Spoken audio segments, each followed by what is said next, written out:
I'll share the second mindset because they actually build on each other. So the first one is challenge versus threat, right? Do you see it as a challenge and lean in, threat, or pull back? The second is assess versus assume. When you lean in and see it as a challenge, are you assessing the situation and asking better questions? Or are you making assumptions? And the more you can eliminate assumptions and ask better questions, the more information is present. Therefore, that leads into the next one. Are you going to have an emotional reaction based on a lack of information and based on seeing it as a threat? Or are you going to choose to see it as a response, which is an intentional decision in that moment, given the information that you have?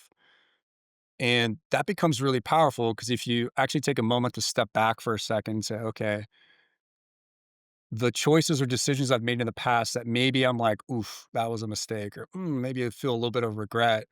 Chances are it was a reaction, meaning you didn't give yourself a beat to slow down and say, what's actually happening here?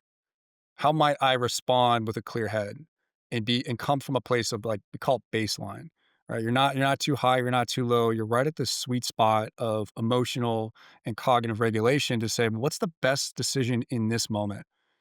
And one of my mentors, a very successful entrepreneur, he told me, he goes, Taylor, you have to learn how to execute at 51% confidence at speed, meaning you're never going to have all the information, but you need to have just enough information to have conviction.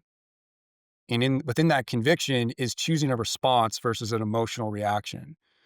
And I quote Viktor Frankl from A Man's Search for Meaning, fantastic book. And he talks about the difference between the stimulus and response. You have something that happens, and along this path, like you could have a reaction or you can choose a response, but the space between that gives you the power to choose. And that's 100% in your control. And so this goes back into understanding and have the self-awareness to say, okay, I'm feeling a little bit dysregulated. Let me just take a beat. Let me take a breath. Let me choose my response. And for individuals that are dealing in high stakes environments, which a lot of my clients do, or they're operating in very high stakes, very important conversations, multi-threaded communications, their ability to remain calm and choose a response or a reaction could make or break the deal. And that's why it becomes even more powerful to practice that.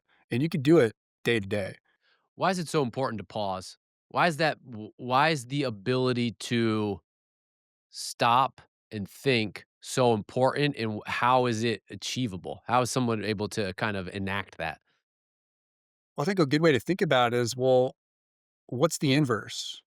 If you're not giving yourself time to process, you could make a decision that leads to a less than ideal outcome.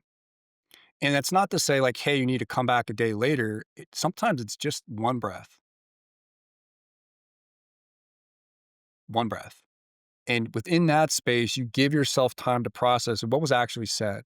What's the information that I have? What's one question I can follow? Maybe probe and clarify a little bit. And the way you can practice that pause, I mean, literally is in every interaction. So I have a couple of clients where very intelligent, very, very witty. They can fire off comebacks and like they are right in the pocket. And even with them, getting them to take one breath before they speak does a couple things. One, it helps with their executive presence. They're not always just jumping in to answer the question. They're controlled, composed, thoughtful. The other is they're actually giving themselves, I mean, sometimes they think so fast, they're running through like 5 different permutations of what could happen, and they're just grabbing one. So it gives them a chance to kinda check, double check, and say, "Yeah, this is the thing that I wanna say," and then adjust based on the feedback. And so moment to moment, another mentor of mine said, "Hey, look, the more crazy your calendar is, the better." And I was like, "What do you mean by that?" He goes, "Well, think about all of the opportunities of conversations and interactions. These are practice reps." And it's very different than from a physical standpoint where you can only physically tax yourself so much before inevitably you have to rest and recover. On the cognitive side, yeah, you do reach a point of diminishing returns. You may get some cognitive load and fatigue. But even in those moments, that's when you can still practice quality reps. When you're under fatigue or when you have a bit of brain fog, can you still think clearly?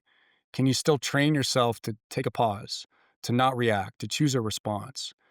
I mean, that's when it becomes even more powerful for, high performing individuals to develop that skill set.